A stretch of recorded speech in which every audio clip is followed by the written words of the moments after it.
Hello, everyone, and welcome to this edition of the Geeking Out podcast. I am the Athletic Geek, and joining me this week, we're sticking on the theme of pro wrestling, in particular, All American Pro Wrestling, as one of the biggest stars in that company is joining me this week. A former champion, one of the men that was in the biggest match in company history on AAPW main event against Kevin Huntsberger. And he's kind of been around. He has long career with many different phases, even in AAPW. But he was always a very, very great and consistent performer. And I was happy to see him finally get his due that summer. It is Mike Masters joining us this week. Mike, thanks a lot for joining us.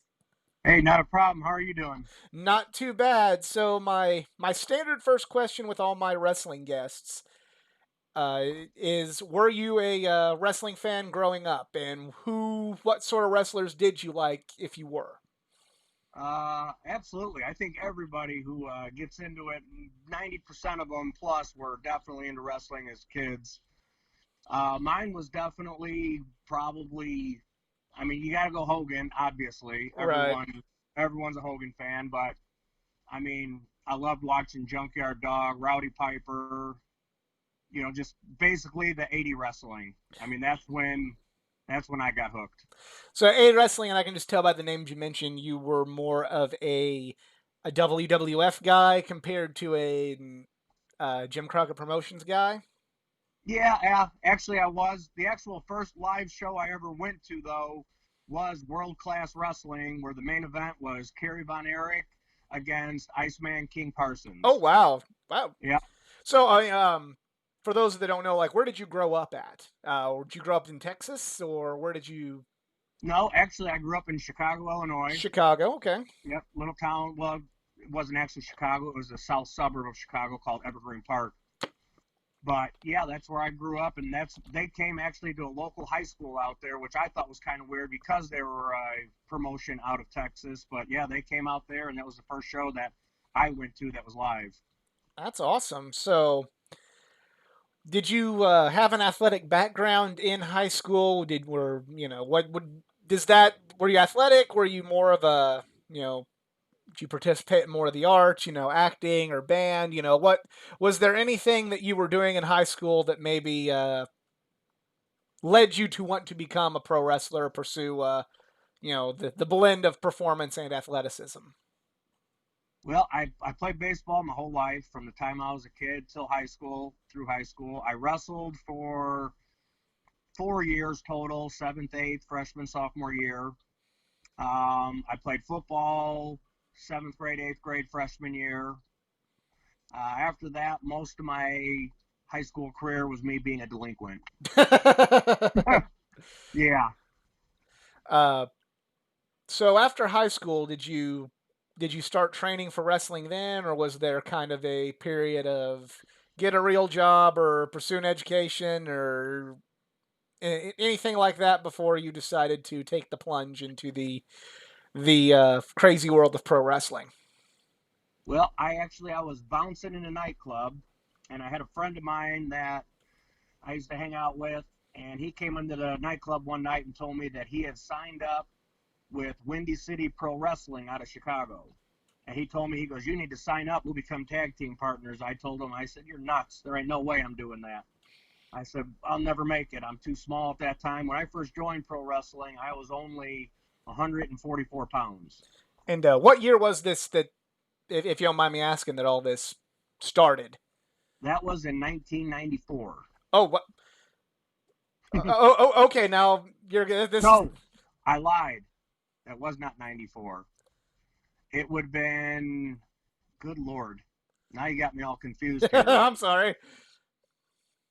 97. 97. Okay, because 97. I was getting ready Yeah. to say, getting ready to go off on a tangent of like Windy City Pro Wrestling in 1994. I remember seeing on a TNA DVD a match from Windy City Pro Wrestling in 1994 with Christopher Daniels. So I Yeah. guess we'll probably circle back to some the Chicago independent scene at that time. But mention Windy City Pro Wrestling. Who was your trainer? What was the training like? Training up there? Yeah, in Actually, Chicago. Christopher Daniels was one of my first trainers. Oh wow, that's It was awesome. it was Christopher Daniels. That's right when he got his contract with WCW. My other trainers were Steve Boz. He still works up in the Chicago scene. Mike Anthony. Okay, I've heard that name before. I can't. I'm fortunately couldn't tell you. I'm super familiar with his work, but I've heard the name Mike Anthony before. Yes. Yeah, he was also one of the trainers, and a guy by the name of Terry Allen, and the main promoter of all of it was Sam DeCero. Okay. So you mentioned this is just the fanboy in me asking this. You know, you're from Chicago. You're breaking in on the Chicago indie scene. There are three major names, actually four if you think about it, that really are kind of what you think of when they think of the Chicago independent scene in the late '90s, early 2000s, and those names are of course Ace Steel, CM Punk, Colt Cabana, and Adam Pearce. Any interaction, just me as a fan asking you this, any interaction with the four of them during your time No, up in not Chicago? not really. Most of them were in other promotions that Okay, we sort of rivaled with those promotions. You know what I mean? They tried to come in and take the areas because we were televised at that time right. out there. So, a lot of them tried riding because the Windy City was a televised promotion. So a lot of those guys tried to, get in the same areas that we were running. It was almost like it was back, like in the Texas days. You had your promotion in Texas, you had a promotion in the mid, you know what I mean? Right, They right. had their own areas. And Gotcha. Chicago was kind of Windy Cities. Right. So we didn't have much interactions. I mean, we thought about, we had talked with another promotion about doing almost like our promotion attacks your promotion type deal, but it never came to light. Oh no, well, that's uh wish there could have been a story there, but hey, it's all good. Yeah, it's it, it it never came to light. uh I know there'd be a lot of listeners that are big fans of a few of the names mentioned that they would have tweeted or left me some angry comments after this goes public of he's from Chicago. Why didn't you ask him about CM Punk? So I definitely did have to get that out of the way, and I did feel the need to ask. But so what you mentioned different promotions. You're breaking in right in the I want to say this, pretty much smack dab in the middle of the Monday Night Wars and the big wrestling boom. What was it like for being an independent wrestler when wrestling was arguably the biggest thing in the United States at that time as far as entertainment? Well, I'll be honest, it was really cool back then because I mean wrestling was big, and like I said, we were televised, and I mean you would me. I mean I was nobody. I was just getting in, done a couple of shows, couple of their bigger shows, and you'd get noticed places. People would, because more people watched wrestling, more people were into wrestling. So even the independent scenes were getting a lot of publicity. I mean, we ran a show in one of our Battle of the Belts we did. We had like almost 5,000 people at it. And Wow. for an indie show, that's incredible. Right. I mean, it was blown up. We had a live band that played their music, and I come out to Master of the Puppets, so they knew that song. So I was blessed enough that day to have them play my music live coming out, and I mean it was just a goosebump moment. You come out and you got live music going, 5,000 people. It was pretty awesome. Were you wrestling under the name Mike Masters at that point, or did you have different incarnations before becoming Mike Masters? Nope, I started off at Mike Masters. The Masterpiece came in later, but it was always Mike Masters from the day I started because I liked the name. It rang together, and plus my entrance music was Master of the Puppet, so it all worked out perfect. Um, so you didn't have any CM Punk stories, but you did mention Christopher Daniels as a trainer. What was he like as a trainer? Well, he was, I mean, just like the rest of them out there. When we broke in training, they were on you. You know what I mean? When you got in there, it was like boot camp. Right. You know what I mean? You ran the ropes until you were black and blue. You took bumps until you were sore. My daughter actually came up one time when they were working me in the ring. There was 3 or 4 of them on me.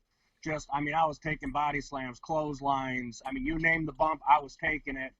My daughter actually went up and told the promoter, Sam, she said, I'm going to have to call someone to come pick me and my dad up. He's like, why? He goes, they're killing my dad out there. I mean, when they trained you out there, they trained you. I mean, you were ready to get in the ring when they said you were ready to get in the ring. um, kind of tapering off. Not to harp too much on this, but just what do you think of the success that your trainer has gone on to have in the wrestling business through TNA, Ring of Honor, and now AEW? I think it's awesome. I think it's really cool. I think that it showed a lot of the guys who were doing it that you can get up there. You know what I mean? You can make it. I've never been one of those that's been jealous of someone else's success. I thought it was awesome. You know what I mean? Right. I didn't really get to know him that well. Like I said, I had just started training when he was getting his contract, so I was only able to be trained a few weeks, maybe a month and 2 months. But you know what I mean? Then he got his Right. contract, and we only seen him at big shows when he would come back and do a show for us or something. Right. So when you mentioned you started training around 97, how long did your training last? I trained for about maybe 5 to 6 months, doing a couple battle royals, going out, setting up the ring, being on the ring crew.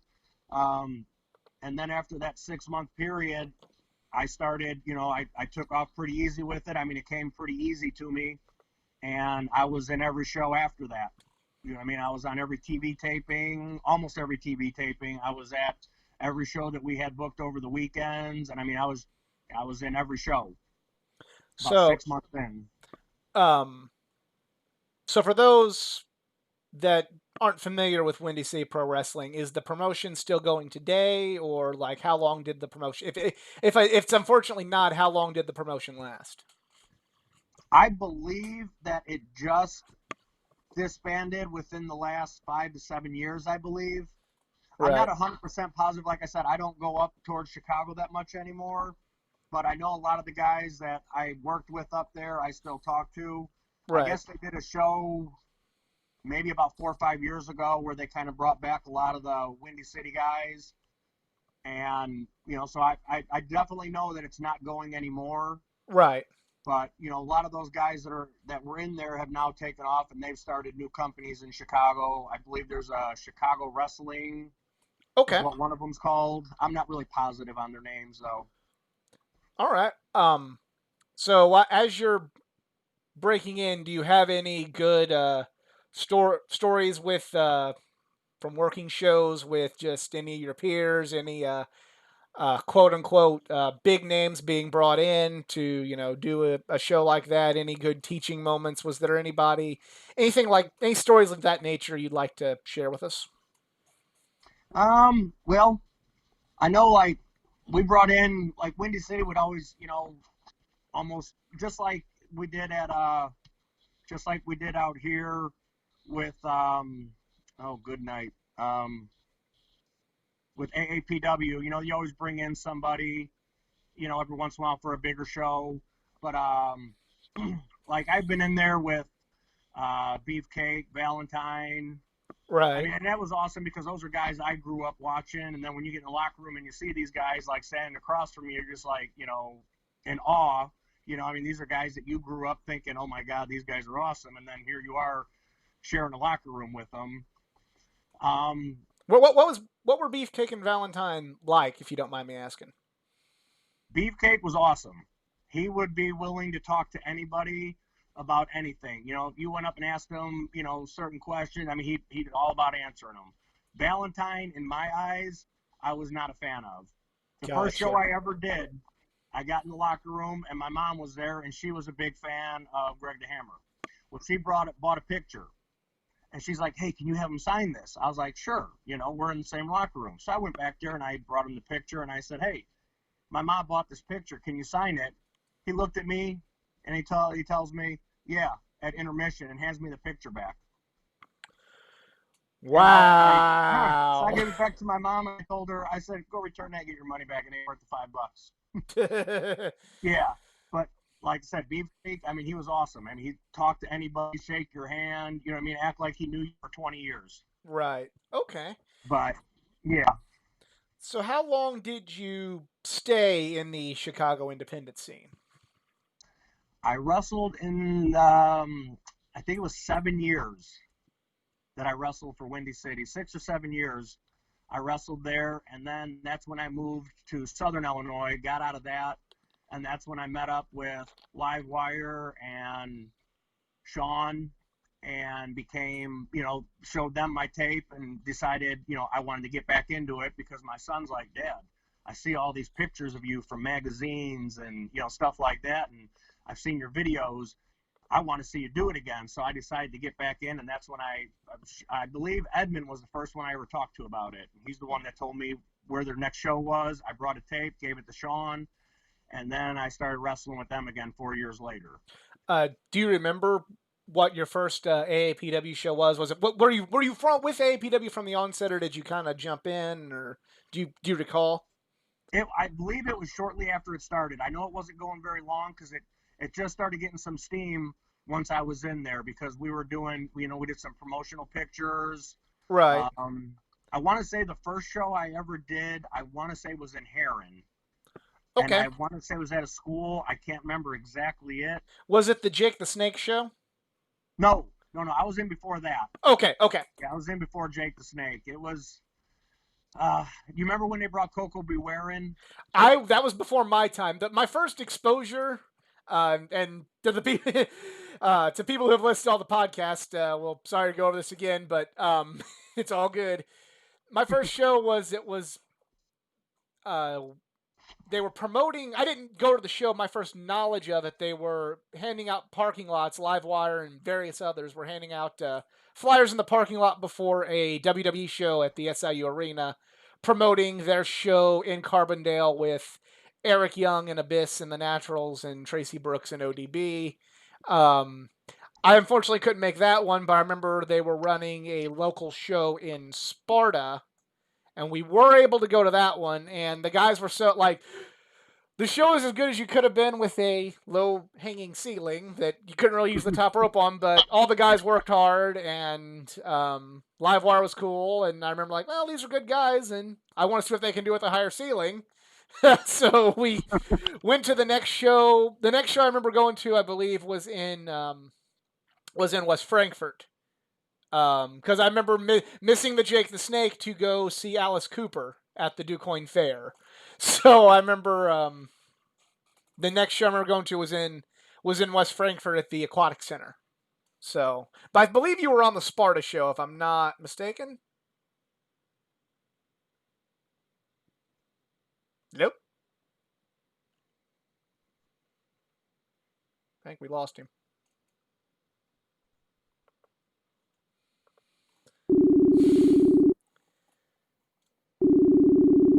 You there? Yeah, I think we lost. I think we had bad connection, lost each other. So sorry about that. Okay. Um, Yeah. You asked but me about that Sparta show. I was at that one. I remember that ceiling. yes, okay. So, and Yep. then another one of my earlier memories of you was seeing you and Edmund promoting another show that I believe I couldn't make it to. It was the crowning of the first champion. You were on Channel 3 together. Yep. Way before Channel 3 became a bigger part of your career, and we'll definitely Yes. get to Yes. that. There's a lot of memories on Channel 3. So I remember, first there's first memories of you were tagging with a gentleman by the name of JT Calhoun. Do you remember? Remember what that tag team was like, and memories of JT? Oh, definitely. He was the All-American, and I had at that time I had the old red, white, and blue singlet, and yeah, we were definitely gunning for tag team titles, and that is where I made my turn in the AAPW. Right, because Yep. I remember that. Because I remember I made a sign the next show that said Benedict Masters, and you tore it up. I'm sure I did. I'm sure I did. I tore up a lot of signs. um, So you go from JT Calhoun. That was your um, genesis for turning to the bad side of things. And then I remember for a while you kind of, and if I'm misremembering this, please correct me. I remember you kind of went back and forth with kind of just doing your own thing on the bad side of things, but also tag teaming with a stable called the Furies. Yep. Yep. Now, I was a big fan of the Furies, and I remember kind of seeing you with them, sometimes not with them. But what are for those that never got to see the Furies? Can you please tell the listening audience about the Furies? Because I thought it was awesome as hell. Yeah, absolutely. Actually, they started in Windy City Pro Wrestling also. That's my brother-in-law, Mitch Blake. Really? That is actually my brother-in-law. I'm married to his sister. Okay, I never knew that. Yep, absolutely. We have gone back to Windy City days. Now back then I never teamed up with him or anything. I've had some matches against him back in the Windy City days, but out here, if you don't know the Furies, it's if you ever seen the movie, oh good lord, what was the name of that movie? With the gangs in it. Oh Lord, you know what I'm talking about? I don't. I'm kind of in the same boat as you are. Sorry to all the Yes, folks listening right now, but it's an old movie, but anyway, long story short, they came off that. They got the baseball jerseys, the baseball pants, and they carry around their baseball bats with them. right, And for a short time, when I first went heel, that's where I jumped in and started teaming up with my brother-in-law. That's when he first started coming out here wrestling. right, And yep, started teaming up with him for a while until I started going back into the solo Mike Masters extraordinary heel stuff. right. So talk about a run with the Furies and Mike Masters going heel. Remember one of your biggest rivalry, and it like I think through all stages of your career you had run-ins with this gentleman was Livewire McGuire. Uh, Oh yeah. what was we'll get to the later matches, the ones on TV. What what were the early matches against Livewire when you were just first making your turn like? Like, do you have any memories of those? Um, it was definitely. I mean, when we went hard. There Right, was no every match with Edmund is a in my mind it's a classic in my mind. You know what I mean? Because every right. match with Edmund, we were always right there together. You know what I mean? It was blow for blow every time we went together. Now, when you made the move down to Southern Illinois, were you were you only wrestling in AAPW, or were there a few other um, promotions in the area that you were maybe trying to work for, or any No, of them that you got that you any of them that stood out during this time? not really out here. I kind of went to a few different shows just to check them out, and I didn't feel safe. You know what I Right, mean with some of them. Now I did go. I traveled out to Sturgis, Kentucky one time. Did a show out there with Axe Allwork. Me and Axe went out there. We worked a right. show out there. But most of the promotions that were running around here out in Metropolis, I went to a couple of their shows and I thought it didn't look like they were really. I mean, all of them. Now, don't get me wrong. There were some good ones in every promotion, but some of them just didn't look like they were trained enough to where I would have felt comfortable hopping in the ring with them. I remember during your time in APW, you had you were managed by a couple different individuals, just through for various shows, and one of them was Brooklyn Bobby. Do you Yeah. have any memories of Brooklyn Bobby? Brooklyn Bobby was sneaky. Yeah, yeah, very sneaky. He was coming out there for a while, not to my knowledge, but found out later on he was coming out watching matches, trying to get me to join a stable with him and oh, good night. I can't even think of the fellers he had Steve, with him at that it's time. Stephen Davis, Stephen Davis was one of them. Yeah, he had someone else too. Brandon Walker. Okay, that's it. Brandon Walker and Stephen Davis were the two of them that he had, and he was trying to get me to convert into his stable. But at that time, I was kind of a independent fella. You know what I Right. mean? I had my own goals, and one of them was taunting Edmonds every move of his life.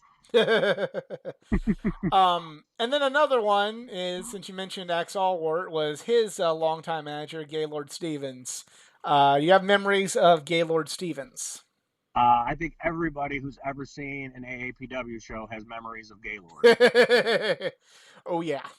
He is, I am going to say, by far, as long as I've been in the business, probably one of the best people I've ever seen in a manager role. I Just, can I mean, I he can agree blows with me that. away. What's that? I can agree with that statement exactly. He is up there with everyone. Yeah, I mean, he definitely could have been on any stage of any show and took it over. Not a doubt. I mean, he's always, I mean, not just out in the ring, in the locker room, just quick witted, quick on the mic, and I mean, just a blast to be around. So there's another individual that you had some matches with and were kind of linked to, and it was a gentleman that we just did a had a saw a benefit show for back before the pandemic started, and that was Curly. Oh, yeah. What started your relationship with Curly? Well, when I first moved out here and started getting back into wrestling, getting back into the gym, I was at the gym working out one day, and there was this guy covered in tattoos, looking scary as hell, and I needed a spot. And he come walking over and said, "You want me to spot you?" And I wasn't sure if he was going to spot me or drop the weights on me, but I went ahead with my against my better judgment and let him spot me. And from that day till this day, currently, he's one of my best friends out here since I moved out here. Awesome. So yeah, Yeah, I'm glad. On a personal level, how's he doing? Is he doing better after the benefit show, or how's things going with old Curly? he seems to be doing pretty good. The last time I seen him, his spirits were up. He's waiting on a couple procedures to be taken care of, but he's coming along pretty good. All right, Like I said, that's he looks to be doing a lot better than he was. that's awesome. That's awesome news. Yeah. Um, so going from there, you kind of you were doing your heel run in AAPW, but I know that you and Curly and Livewire for a little while had your own wrestling school, and you know you can go into as many details as you feel comfortable going into. But I do want to ask, what is it like to be a trainer at a wrestling school and to run a wrestling school trying to teach new students compared to just wrestling yourself? What's I guess like difference between coaching and actually playing? Like what's take me through what that's like. Well, I believe it is really extremely important for people, first of all, to be trained properly. I mean, there are so many guys that go to training class for a week, 2 weeks, and then next thing you know, they're trying to get on shows and get booked, and that's how people get hurt and how they hurt other people. And I believe that everybody who's in this business, if they're not trained for the safety of themselves and everybody else, they need to just stay away from the wrestling ring until they're properly trained. But I like doing it because I mean, you get to see the development of these younger kids, and I mean, they came in with the same hunger in their eyes. One of the first people that actually joined our school was Heath Hatton. Just getting ready to talk segue into him after Yep, this, but um, yep. so you mentioned Heath Hatton, but like what was you mentioned how hard your training was. What do you say you and Curly and Livewire were like as trainers with this school? Like was it very, you know, you mentioned making sure everybody knew everything and being safe, but like what was the fitness regimen hard? Take me through like how you guys wanted to mold your wrestlers. Uh, Well, we definitely pushed lifting. You know what I Right. mean? Yes. Because I mean, not that any of us were gigantic, you know, none of us were built like Batista or Triple H, but you know, those of us that, you know, did it long enough, had a decent build, you have to look the part for the fans to believe the part. You know what I mean? You get a lot of these kids coming in, they weigh, you know, 112 pounds soaking wet. And when he throws a punch, they're like, really? It's going to take down that guy that just weighed 250 pounds. You know, you Right. have to look the part to believe the part. So one of the things we really pushed was weight training. You know, when they came in, we had them lift weights a little bit before we even get in the ring. This way, if they're not going to their own gym somewhere, at least we know they're getting a little bit of weight training in and starting to put on a little bit of size and get a little bit of development. Awesome. Um, And Go ahead. No, you. Curly Curly kind of worked on more of the, you know, like he would help with the, you know, he would do like the weight training part in the beginning, you know, the cardio stuff. And then Curly's main thing was character development, because anyone who knows Curly and seen Curly in the ring knows that that man has some character.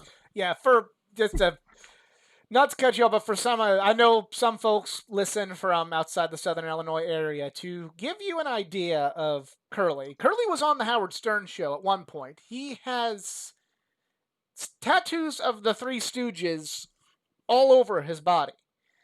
Yes, Like he's got the just literally like almost from pretty well from head to toe. He's got Three Stooges tattoos, including a giant picture of Curly on his back, and his the man entire back. entire back. Like it's not no like right there in between your shoulder blades or not in the Nope. lower back. It is the whole back. Like Batista's tattoo was Curly's face.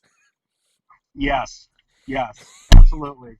So there's he you can Google him, and I'm sure you can find some pictures of him if you're one of the fine folks that I know have subscribed from California or the East Coast. Just if you want to see a character, go after you're done listening to this. Type in Curly wrestler in the YouTube search bar and just see for yourself. But Yeah, yeah, Curly was all about the character. We will definitely say that. there's definitely a lot of footage of that man out there on the web somewhere.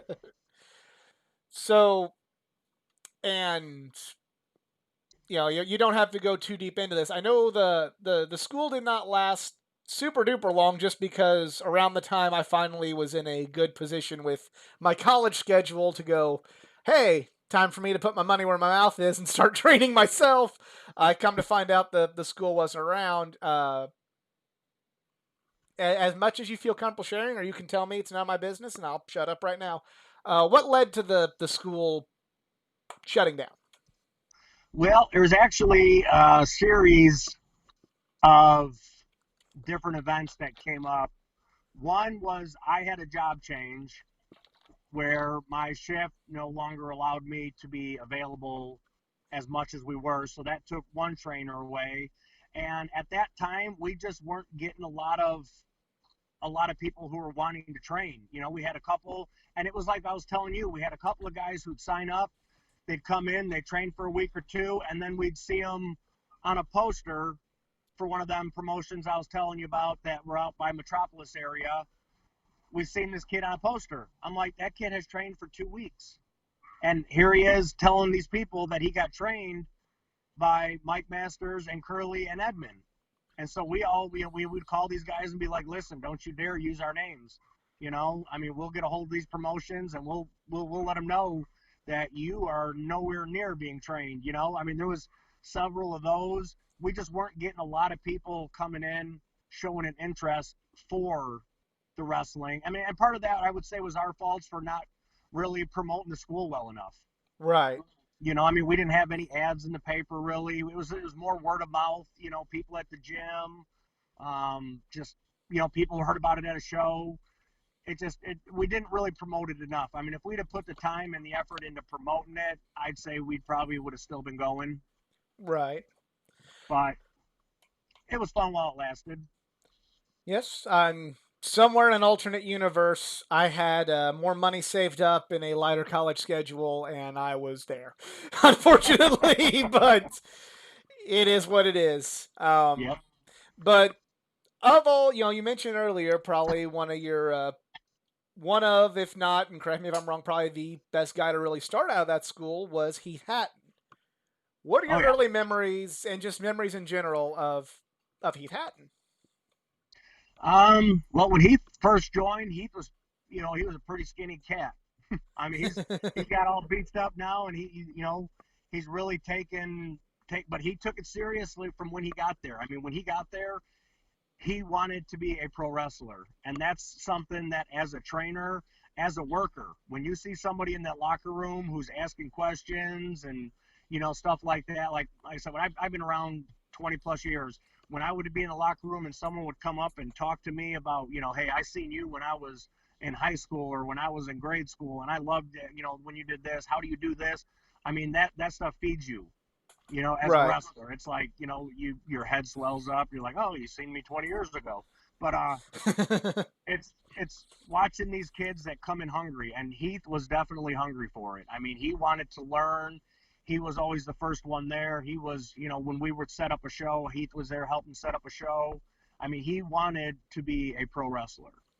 And that's what you want when you get these kids that come in and start training. What do you think of just, you kind of, we talked a little earlier about, what your trainer, Christopher Daniels, has gone on to become. What do you think of what Heath has become, just being such a force for all these like great benefits with his stride promotion right now and everything that he's taken and his school? What is it like as a teacher seeing the student excel and then become the teacher himself? I think it's awesome.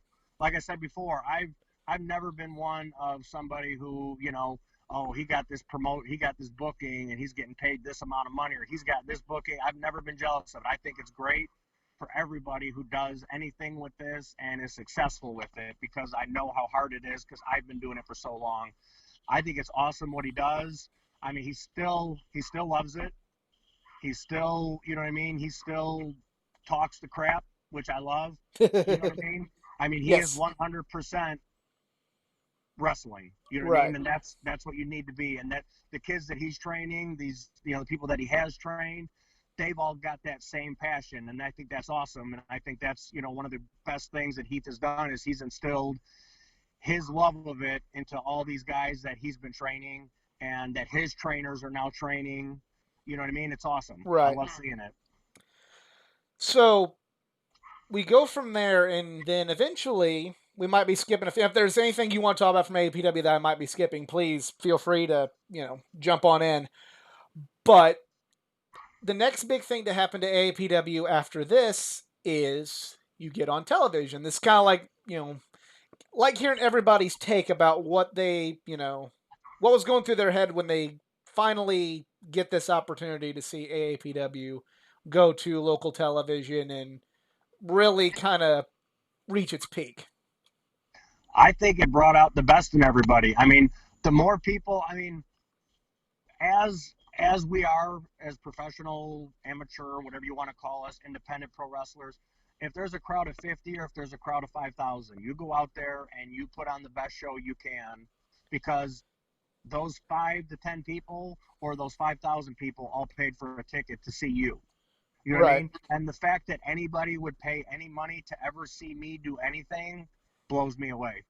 You know what I mean? So I looked at it like, this is an opportunity for us, to take this up to another level. And I think a lot of the guys did. I think a lot of the guys looked at it and they said, man, we're going to be on TV. We can't be coming out there and, pardon my French, but give it a half-ass show. Right. We got to come out here and we've got to make these people, stand up in their, on their chairs and go crazy. You So one know, of the oh go ahead. I'm sorry. I was gonna say, it's one of those things. It's, if you know that you get these people riled up, they're going to come back to the next show. If you leave them hanging, you know what I mean? Like, oh my God, is this guy, is Mike and Curly going to meet again? Because Mike kind of screwed him over at the end, or, whatever. If you get them to come back, you win. That's Absolutely. the whole thing. Um. So the biggest thing, and this is I always knew you were. I always, in terms of APW, I was always, I love to hate you for lack of a lack of a better way of putting it. A But lot did. but the one thing that made quite a few people take notice, including my mother and my grandparents, was Uh-oh. basically what transpired and basically kind of puts not only the you could argue, and this is not me knocking, because there's a lot of great people working hard. Edmund was working hard as champion. Lots of guys were working hard, but a lot of, at least in terms of this small area, the quote unquote mainstream hype around AAPW was you and a gentleman who we've had on the show a number of weeks ago, Kevin Huntsberger. Hmm. What was it like? I'm trying to think of the right way.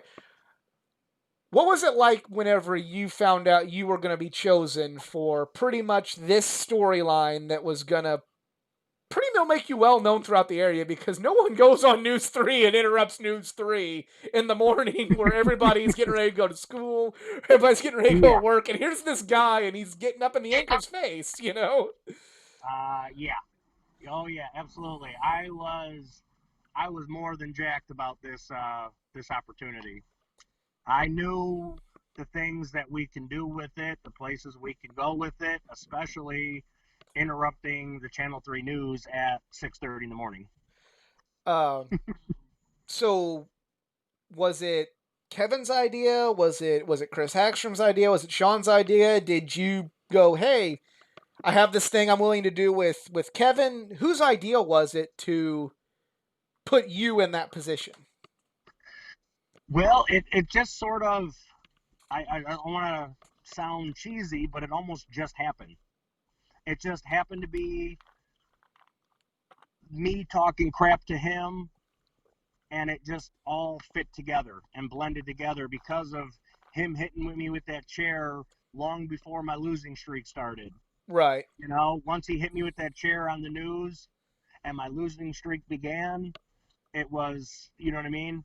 It was right. building up to that. But even before, you know what I mean? Even when he hit me with that chair, it wasn't leading up to this at that point.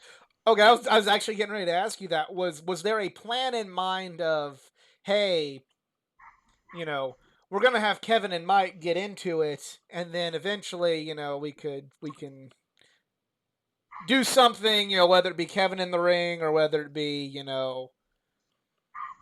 Kevin I can't managing. remember. Well, was there a plan, or did it just kind of like, whoa, we have? Was it really, kind of like, hey, we got something here, and let's keep going.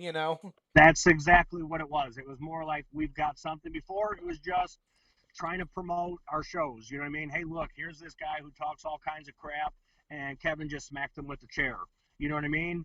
And that was, Heath's moment on the TV, that morning that I Right. interrupted them. It was all about that, and then it just led into, hey, look what we've got building right now. You know what I mean? There's been all these people who have seen this happen live on the Channel 3 News. Now we need to go somewhere with it. So that's when we then came in with, if I beat, a wrestler of his choice, that he has to then meet me at Main the event. yes, at the main event show. So But yeah, it was all, it wasn't in the process back when he climbed with that chair on the news. It was developed after that, and we realized, hey, we've got something going here that people really want to see. and there's a lot of people that, and I'm not going to say as a wrestling fan, I haven't kind of, been the butthurt wrestling fan of why is this guy that's such a badass on TV? Why is he doing something stupid for a celebrity? You were the badass bad guy heel wrestler that kind of got shown up slightly by a non wrestler. Um, I guess, were you worried about the stigma, or did you just see it as like, hey, this is going to make me, being in a segment on the news is, whether I'm punching the anchor in the face or he's hitting me with a chair, this is going to make me bigger than anything ever. Was there any, what was your mindset there? I've never been the type with the big head. You know what I mean? Okay, I've, yeah, I've right, never thought of, well, if I do that, it's going to make me look bad. I don't care. If I make wrestling look good, I don't care what it makes me look like. You know Okay. what I mean? A lot, like, it goes back to a lot of the Curly ideas. Like Curly used an invisible rope on me one time and clotheslined me with an invisible rope. Nobody else would take a bump off that because they were all saying, well, that's stupid. There's not a rope. But the crowd went freaking crazy when I took a bump off an invisible lasso that he had. They went crazy. But that's the thing is I've never been the guy who says I can't do that. I'm going to look like an idiot. If I look like an idiot and the crowd pops, that we won. You know what I mean? That to me is a Absolutely. success. So I have no problem with anybody, you know, whether it was someone who's never been in the ring for a minute. If it's what it takes to make a pop, I'm there. You know what I mean? I don't care. I am not about, well, I don't want to look bad. I don't want to look dumb. If the crowd eats it up and they go crazy, I'm in. So we list on the Huntsberger episode, we got his perspective of that night leading up to the show, and it was the one of the. And I said I've said this to Sean, I've said this to Edmund, I've said this to Kevin. I've been to All In. I've been to the Ring of Honor New Japan show in Madison Square Garden. I've been to the Royal Rumble weeks after this show, and I went to WrestleMania 35. And I still consider main event, as far as just hype, crowd, and top to bottom, one of the best shows I ever went to. It is. I can say this with no hesitation. I put that show in the list of the other quote unquote big name shows I've been to. Well, that's awesome. I appreciate that. And part of the reason why it had such a great atmosphere was, yes, we had some travelers to see, Pac and El Generico and Colt Cabana, Yeah. but a lot of local folks wanted to see the morning news anchor wrestle for the first time. He was Yep. never he never wrestled up to that point. What was Nope. it what was it like for you preparing for a match with someone who is not, he wasn't a trained wrestler to that point? What was it like for you knowing, like, okay, this is, look at that crowd. I have someone, and please, I hope it doesn't sound like I'm knocking Kevin whatsoever, but somebody who is not a trained wrestler, but we have a big crowd. He's not a trained wrestler, and I'd say quite a few of them are here to see this. What was your Absolutely. mentality like at that the evening of that show leading into your match? Well, I figured, I'd have to carry Kevin, just like, I have many times and, carried a lot of people in the past. I'm just kidding. Um, it was, you know what I mean? It was just, I knew, from what he's been training and getting ready, it was more of I just need to be me and trust that Kevin knew what he was going to do and everything was going to be fine. You know what I mean? I knew that we could have went out there and just completely sucked it up, but the people that were there to see Kevin would have still loved it because they got to see Kevin. I was just getting ready. What when you walked out there, and I've alluded to in the past. I said I feel like main event was AAPW, like reaching like its epic potential. There were so many times where I'm like, well, again, I'm not trying to. Talent was all great. Everybody, I respect and admire everybody who went into that promotion, but I remember just kind of seeing, like, for certain shows, like, well, if you kind of polish this part, maybe that'll get a few more fans, or if you kind of, you know, let a few people like this come in, that might lead to a few more fans. But then finally, with TV and with the way Chris Hackman would just do a phenomenal job, with presentation, you're finally seeing this huge crowd that had never been seen for this promotion. What was it like for you as kind of one of the founding members going into this big match? Like, what was going through your head when you saw that crowd? Well, I'll be honest with you. When we first started that match, first started that show, we ended up having to open up a whole nother section above. I mean, if you remember that show, I had to there was stand all there. those seats. Those were not originally supposed to be people sitting up there. Really? We were had so many people when we were at full capacity that were still sitting outside trying to get in. And Chris was like, "We need to do something." So he talked to the owner of Black Diamond, and he said, "We need to do something." They're like, "Man, let's get this spot up here cleaned up. We'll get it ready, and we'll throw some people up there." And we did, and we brought it in, and we lined people all up in there, and there was still more people, and they came in and stood in the back. There was people standing that didn't even have seats.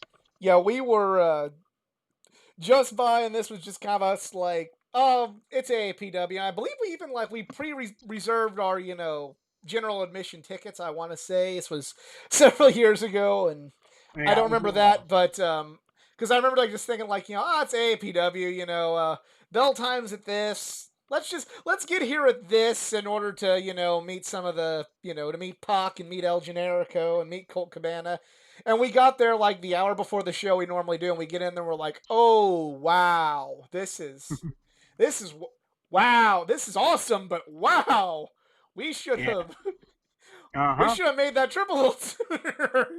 It was definitely electric in the back room because they keep, Chris would come back there and he'd be like, guys, we just reached max capacity. We're all like, yeah. He's like, and we still have a line outside. Everyone's like, what? And then he'd come back in, okay, we filled that top section. We're like, all right. And he's like, and we still got more people trying to get in. We're like, what? And he's like, we're standing them. They're going to stand. We told them that we don't have any seats left. They don't care. I was like, holy crap, for us. I mean, the first show I did for AAPW was at, I believe it was at a little school in Christopher. And it was only about maybe 40 to 60 people out in the crowd. From that night, from that night to that night was, it showed what everybody had done, all the workers in that promotion, what they have done, including Chris, everyone behind the scenes. It shows what everybody had done to get us to that night at main event. So you finally made it. That was like even as a fan, you did all the work, but like I kind of felt like this was my fandom paying off. It's like wow, I'm finally seeing this. The promotion that had 38 people in the crowd in Yeah.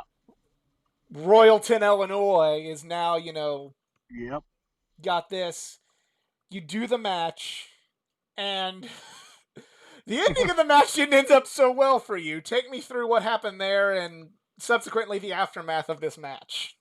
Well, at the end of the match, I was getting ready to just to aggravate Hackstrom.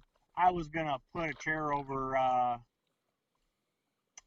Kevin Huntsberger's head, and it got ripped out of my hand. And when I turned around, there stood Jay Spade with the chair, who then put it over my head. But in the process, ended up leaving me with 9 staples in the top of my head. Oh. And Kevin Huntsberger got the pin. And then I got to take a trip in the ambulance to the hospital. um, what was the? I've never had staples put in my head from a wicked chair shot like that. Like, what was? I guess for somebody who maybe doesn't follow wrestling and thinks, oh, that's a because I do have a certain section of my audience that they follow my channel for more comic books or gaming sort of thing. For one of them that may not be familiar with what taking an unprotected chair shot may be like, kind of take me through what that felt like and subsequently like how you were feeling afterwards for them who might be kind of skeptical of this whole wrestling thing. Okay. Well, first, I have to say I've been told probably 1,000 times I'm an idiot because I never put a hand up. Never. I believe if you're going to take the chair, you take the chair. If you got to put 2 hands up and stop the chair, don't take the chair. So I've never blocked a chair shot ever. That's the start, okay? Okay. Lesson learned. But when you get hit with that chair, honestly, you almost black out completely. You don't even really I don't even feel them. I can't even tell you honestly how it feels because as soon as it makes the contact, your jaw locks together, you kind of see stars for a minute, and a few of the times that I have been knocked out in a match from either a chair, I got hit with a bowling pin years ago that knocked me out. Yeah.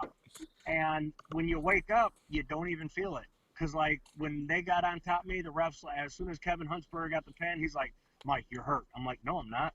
He goes, yeah, there's blood everywhere. I'm like, shut up. And then I rolled over and just seen it pouring out of my head. You don't even feel it.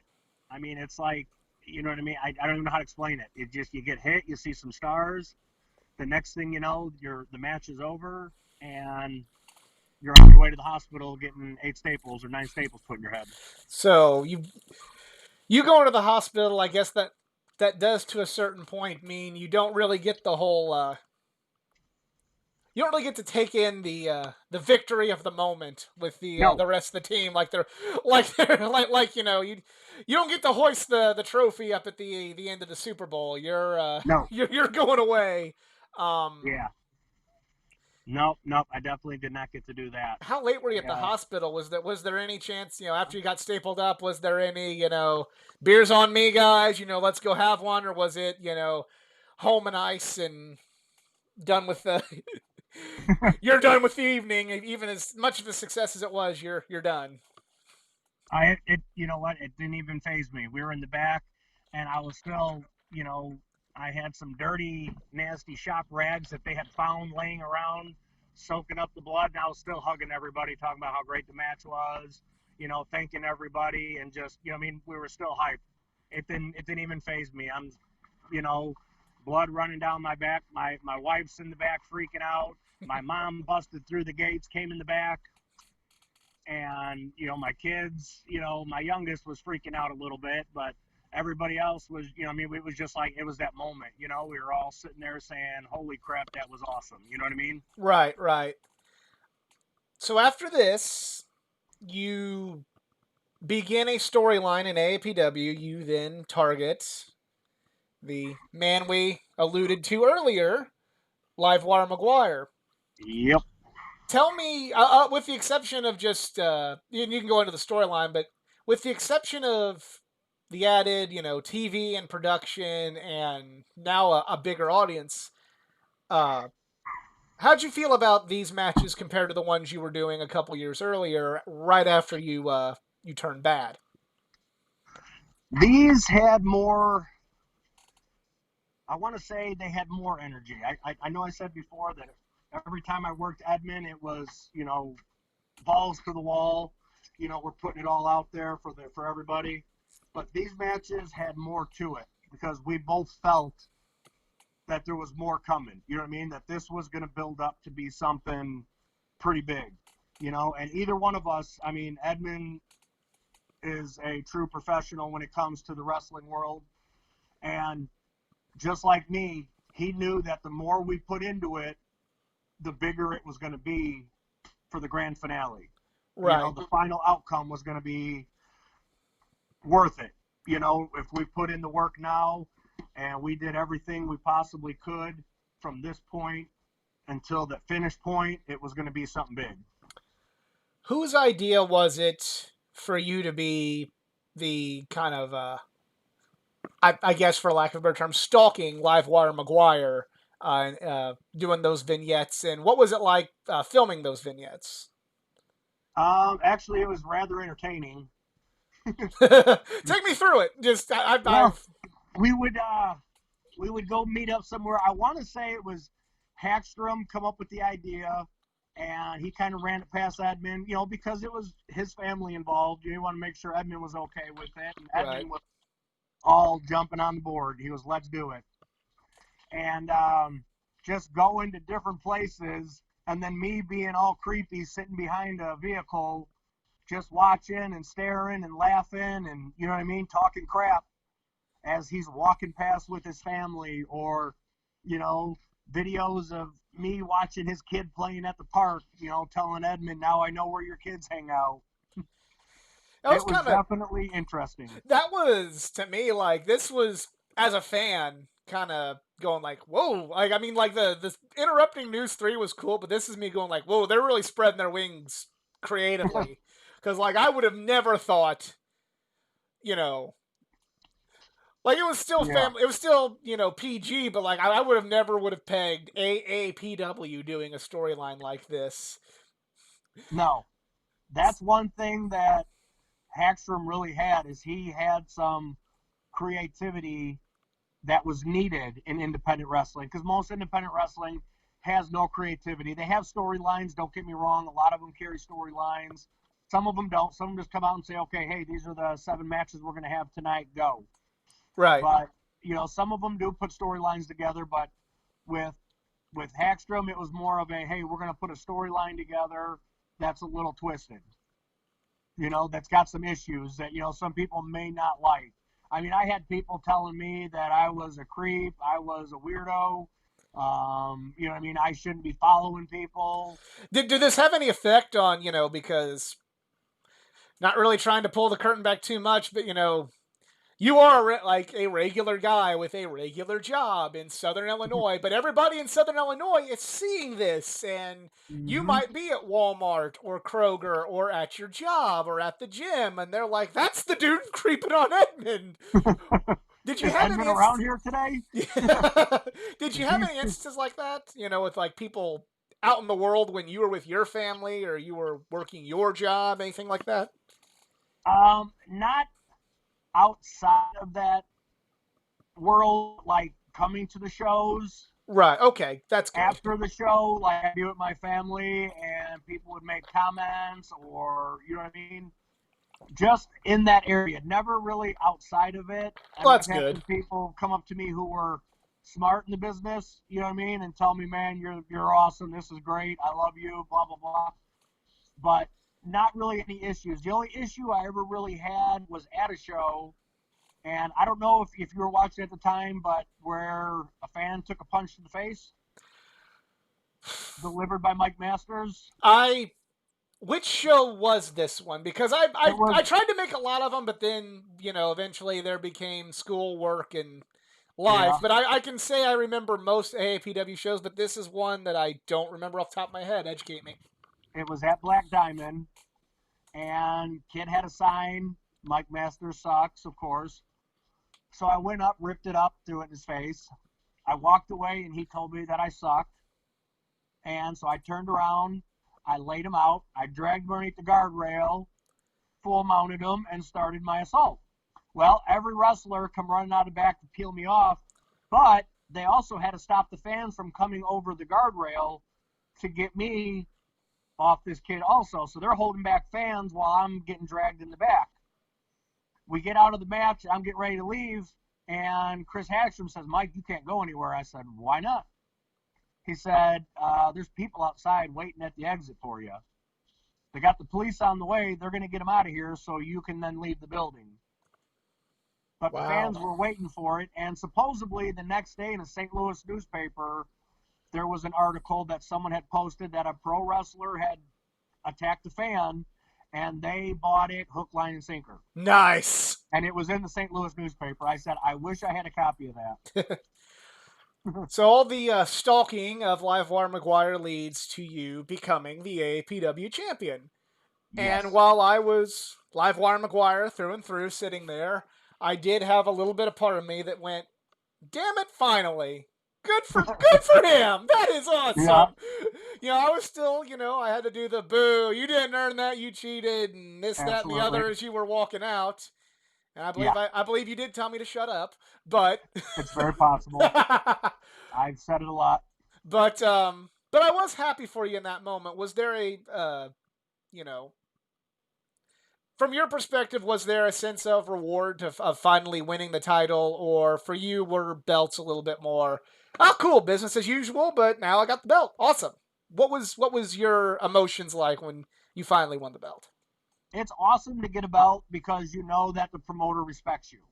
Okay, you know that he knows that you are at this level. Okay, you're at the level that's going to bring people to a show when they start putting belts on you. In my eyes, it's always been the same thing. You know what I mean? It's okay, great. Just like you were saying, it's business as usual. You do feel good about it because you know that you've reached that plateau. You know what I Right. mean?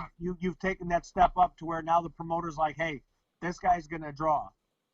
This guy, he's got faith in you. He trusts in you.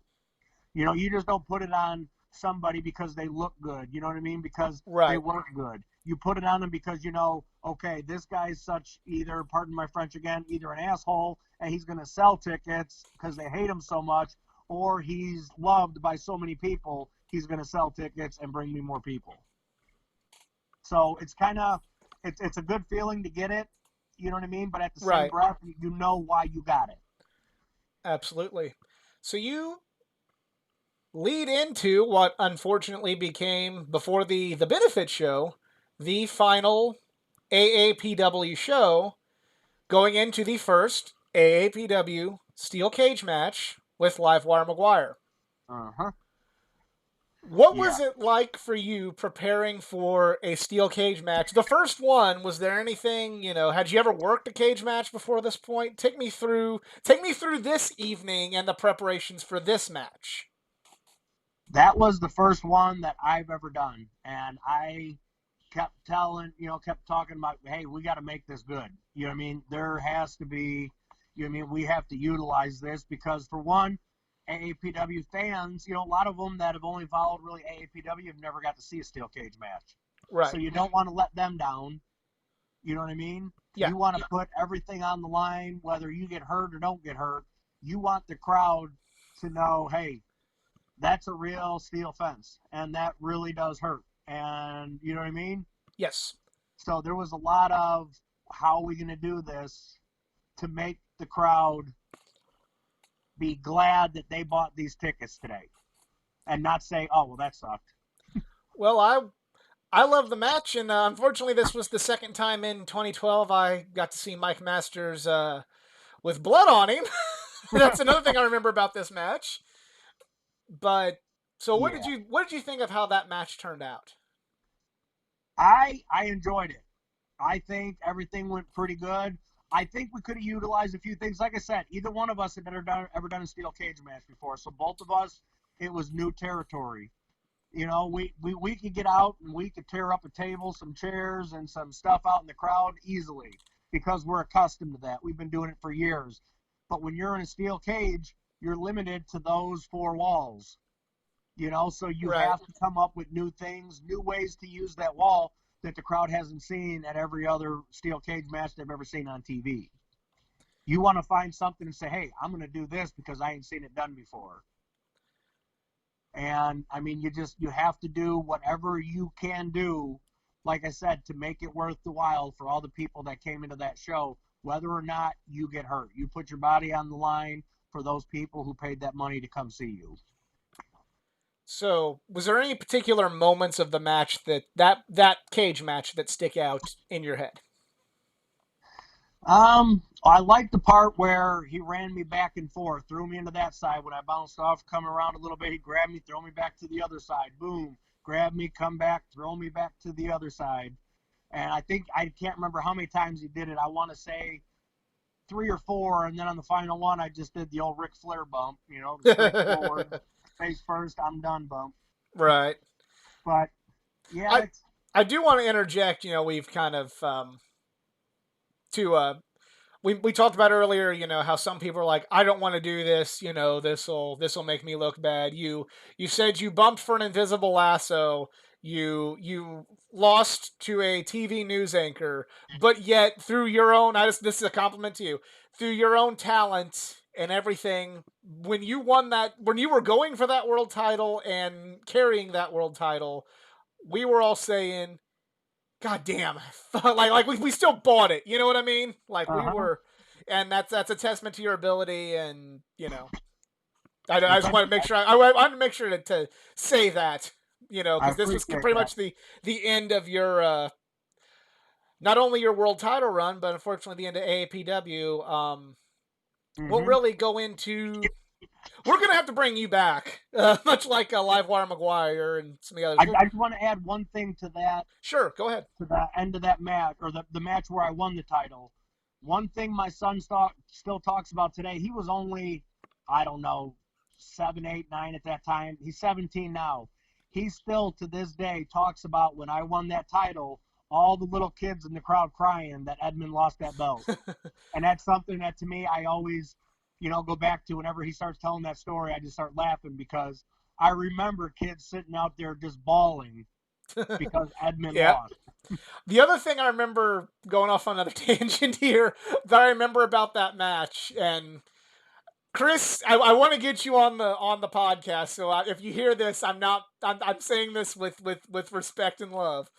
But I remember Chris Hagstrom getting more angry, like looking more angry and getting more pissed off outwardly than Livewire was about losing the title. Like, Hagstrom's out there and he's ripping his suit off. And he's like, "This isn't fair. This isn't right. This is an injustice." And like, Edmund's doing Oh a yeah, good job, absolutely. selling it. He looks dejected. He's disappointment. But it's like, I compare it to, it's like when like the sports team loses the championship, and you see the players. They're sad and they're kind of moping off the field, or they're moping off the court, and they look terrible. And then you see the fan Uh-huh. throwing the sign down and Yep. throwing their popcorn. That was the wrestling equivalent of that. Of Edmund was just Yes. devastated, but here's Hagstrom ripping his clothes off and throwing a fit. So Every time I worked Edmund, or when I was in that match with Huntsberger, he just would be up in arms, throwing stuff, screaming at me, telling me to knock it off. I loved it. if only we could have got that match. If only. Oh, oh, But never too late. yeah, that's true. So I do. There's still a lot more, because you did have a career after AAPW. We are beginning to run out of time, and I really want to get to this part. And I don't want to forget this part until I get reminded of it, like Sean reminded me last week when I skipped over on my format here. I would like to do a little word association with you, if that's okay. Okay. Okay, so the first name, because we've been talking about him all night, is Livewire McGuire. Okay. Just the first thing that pops in your head when you think of Livewire McGuire. Oh God. The do rag. The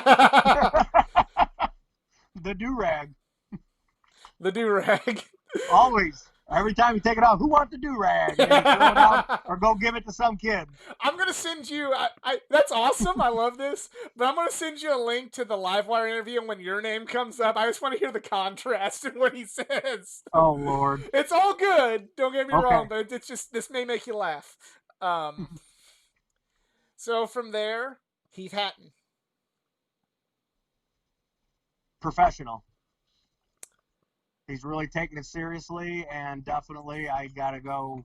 You know what I mean? A lot of work. I mean, this will be later on in our next time we can get a chance to talk, but getting a chance to work for him, as a promoter, definitely professional. We didn't really bring this guy up much, but I did want to get your thoughts on him. Shane Rich. The serial thriller. He was his own person. Okay. He's definitely me and him only worked, I think, once or twice, and I think one of the times I worked him was in a tag team match. I don't think me and him ever had a singles match, but he was definitely a good worker. Definitely a good worker. Curly. Friend. Good guy. He's entertaining, and he knew what it was to make the people enjoy the show. Kevin Huntsberger. 9 staples. Cheater. I can keep going with Huntsberger. The Furies. You got me laughing now. I can't even finish. The Furies. Definitely family. My brother-in-law, and we've done a lot of shows together, and pretty close when it comes to wrestling styles. Chris Hagstrom. Genius. That's the best way to put it. I know it sounds really cheesy, but No. he really knew what he was doing. Last but not least, Sean Chambers. Rock hard. Rock hard. Rock hard, Sean Chambers. Right on. And And another one, great promoter, had a lot of fun working for him, and he was laid back and let you do your thing as long as you made his show successful. well, I really appreciate you taking the time out of your day to record this. This has been really been one of the most rewarding things I've ever been able to do since I started this YouTube channel out of boredom about wrestling and comic books. Was get to talk to all you guys I spent so many years traveling up and down these roads of Southern Illinois to go watch. And I've said to Edmund, I've said it to Playboy, I've said it to uh, Sean and Kevin, but I gotta say to you too. First of all, thank you so much for everything you put into making sure that we would have a great time at all these shows, whether it was like we said, the Royaltons of the world where 38 people came, or the New Beginnings assemblies where the the building smelled like stale popcorn and pee for like Yep, yep. to getting to see you at Rent One Park and getting to see you at Black Diamond Harley Davidson, where with a crowd of more people than I ever imagined would come. Thank you so much for your hard work. Thank you for doing the show, and I really appreciate everything that you have done for AAPW and since AAPW. Well, I appreciate it, and thank you for going to the shows. Because if people don't go, we got nothing for anyone to thank us for. All right. And thank you everyone for giving this a listen. If you enjoyed this video, please give it a like, share, subscribe for more content. Catch us next week, and follow me on my social media pages, facebook.com/athleticgeek89 and Instagram at athleticgeek89. Also Twitter, athletic_geek89. And once again, thank you to Mr. Mike Masters, and we'll see you guys next time. Thanks, sir.